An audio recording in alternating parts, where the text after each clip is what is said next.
ओम नमो भगवते वासुदेवाय। ओम नमो भगवते वासुदेवाय। ओम नमो भगवते वासुदेवाय। ओम नमो भगवते वासुदेवाय। मुखं करोति वाचालं पंगुं लंघयति गिरिं यत्कृपातमहं वन्दे परमानन्दमाधवं। श्री गुरुं दीनतारिणं श्री चैतन्येश्वर हरि ओम तत्सत्। हरे कृष्ण। श्रीमद् भागवतम प्रथम स्कंध त्रयोदश अध्याय। धृतराष्ट्र गृह त्याग करलेन। श्लोक नम्बर 37।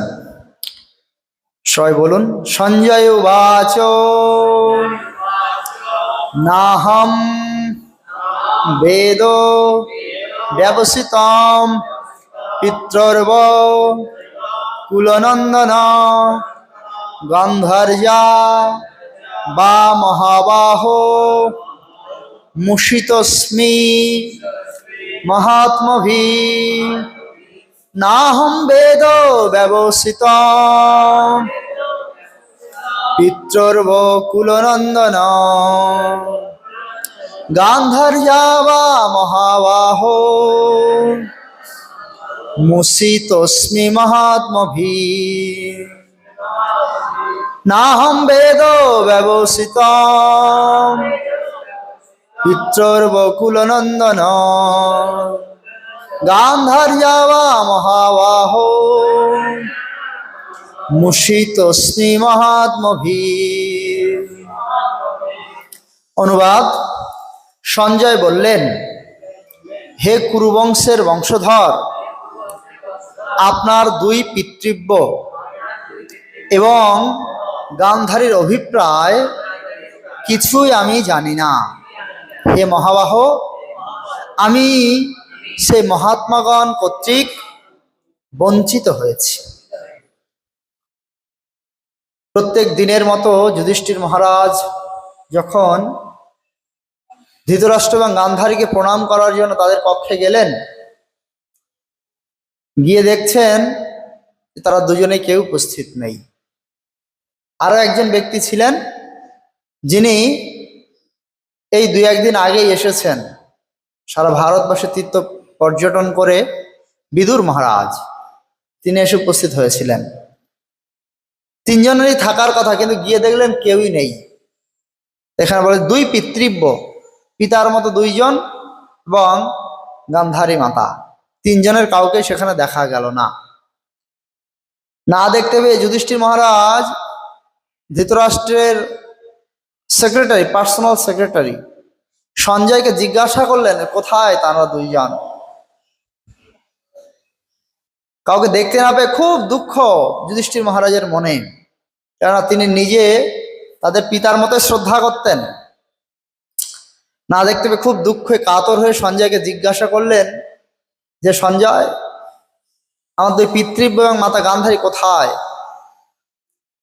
উত্তরে এখানে সঞ্জয় বলছেন যে হে কুরুবংশের বংশধর, কেন আর কেউ তো বেঁচে নেই, তাই বলছেন হে কুরুবংশের বংশধর, আপনার দুই পিতৃব্য যারা দুইজন পিতার মতো এবং গান্ধারী, তাদের অভিপ্রায়, তাদের কি ইচ্ছা কিছুই আমি জানি না, আমাকে কিছুই বলে যায়নি। আমি সেই মহাত্মাগণ কর্তৃক বঞ্চিত হয়েছি। বঞ্চিতস্মি মহারায়, বঞ্চিত হয়েছে। তো দেখুন, এখানে বিষয় হচ্ছে গান্ধারী এবং ধৃতরাষ্ট্র তো সুখে, মানে রাজ সুখ ভোগ করছিলেন, যদিও যুদ্ধে অনেক কূটনীতি ছলচাতুরি করার পরে সে যুদ্ধ হয়েছে, যুদ্ধে তার 100 পুত্র সব নিহত হয়েছে, কেউ বেঁচে নেই। যে পাণ্ডবদের মারার জন্য এত পরিকল্পনা, এত কিছু কর্ম করা হলো, সেই পাণ্ডবদের কাছে থেকেই ধৃতরাষ্ট্র এবং গান্ধারী খুব সুখে দিন কাটাতে লাগলো। বিদুর এসে গালাগালি করলো, যাদের মারার জন্য উঠে পড়ে লেগেছিলে এখন তাদের গৃহে কুকুরের মতন জীবনযাপন করছো।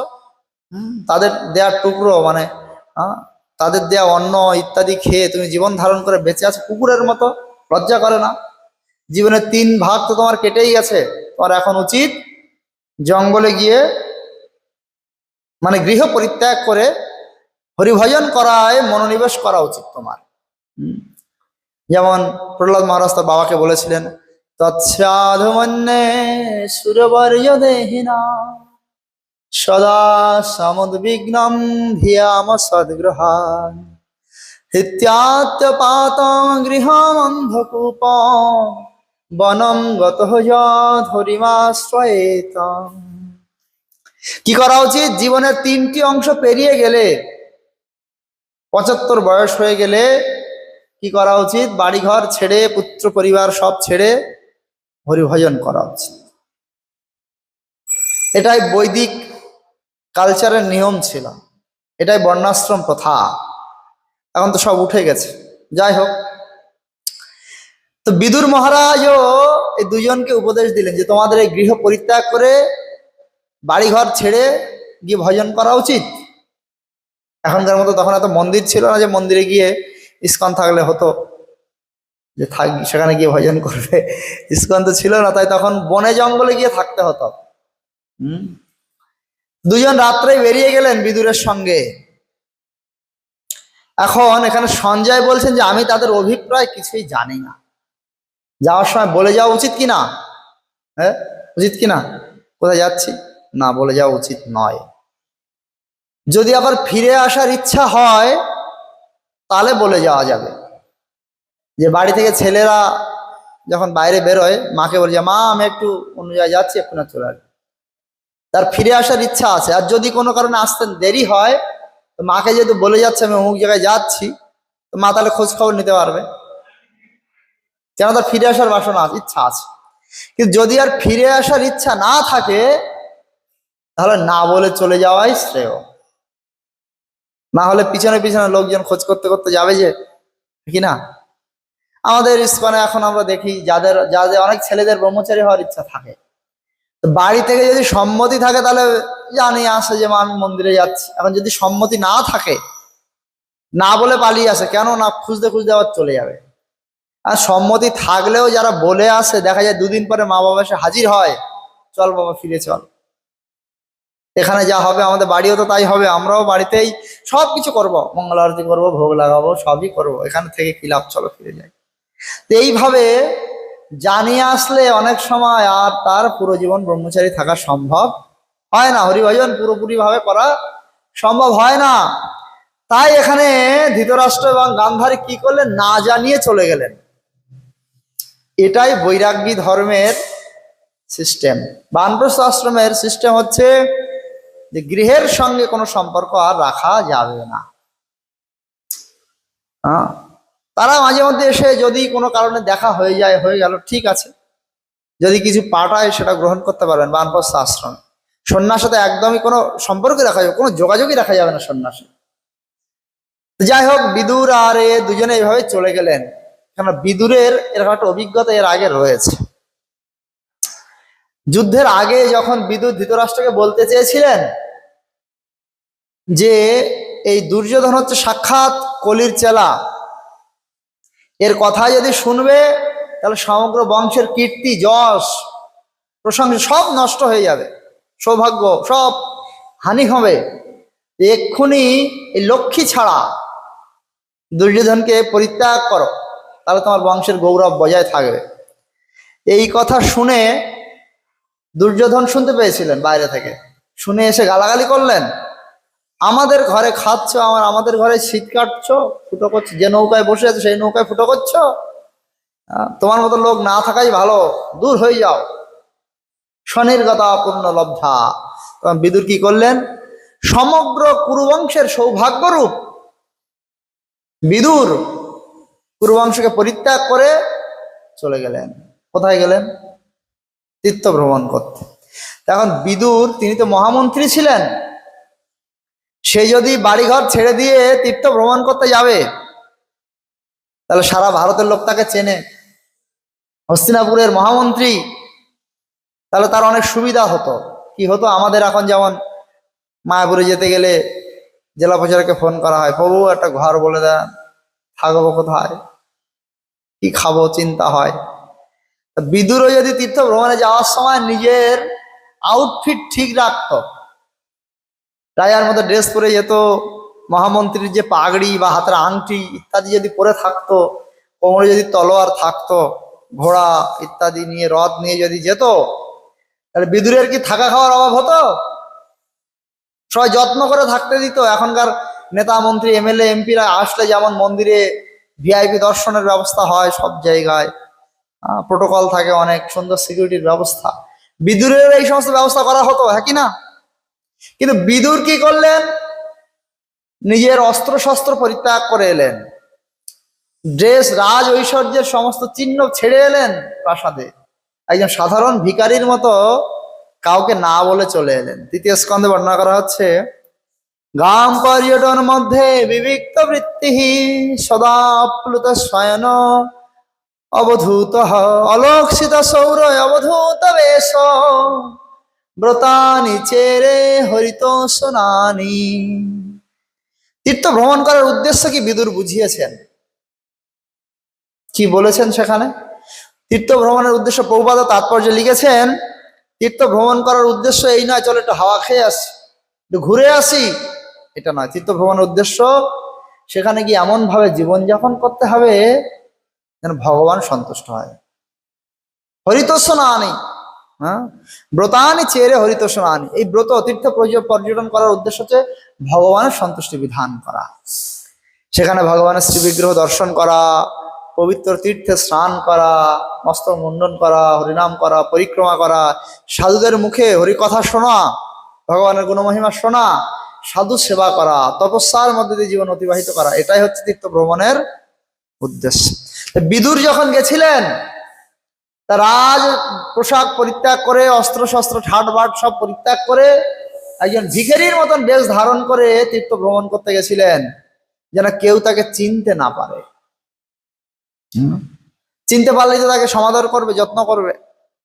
কিন্তু তপস্যা করতে গেলে তো যত্ন নেওয়া যাবে না, আদর গ্রহণ করা যাবে না, কোনো ভোগ বিলাসিতা রাখা যাবে না। কেউ চিনতে পারলে তো তাহলে এগুলো হবে না। আর কোথায় শুতেন? নিচে শুতেন, মাটিতে।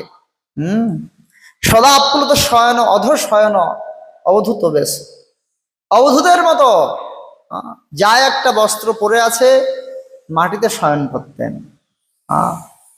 বিভিন্ন জায়গায় গিয়ে মাধু করি করে প্রসাদ পেতেন, ভিক্ষা করে জীবন ধারণ করতেন, আর সাধুদের মুখে হরিকথা শুনতেন, পবিত্র তীর্থে স্নান করতেন। এইভাবেই বিদুর তার জীবন অতিবাহিত করেছেন যতদিন তিনি তীর্থ পর্যটনে ছিলেন।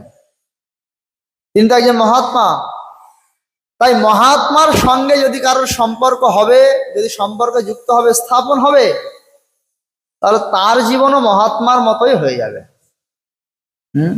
প্রভুপাদ এখানে তাৎপর্য লিখেন, মহাত্মারা যে প্রবঞ্চনা করতে পারেন সে কথা শুনতে কেমন আশ্চর্য লাগে, মহৎ উদ্দেশ্য সাধনের জন্য মহাত্মারা অন্যদের কখনো কখনো প্রবঞ্চনা করে থাকেন। কি করেছে? যুধিষ্ঠির আদি কাউকে না বলে পালিয়ে চলে গেছে,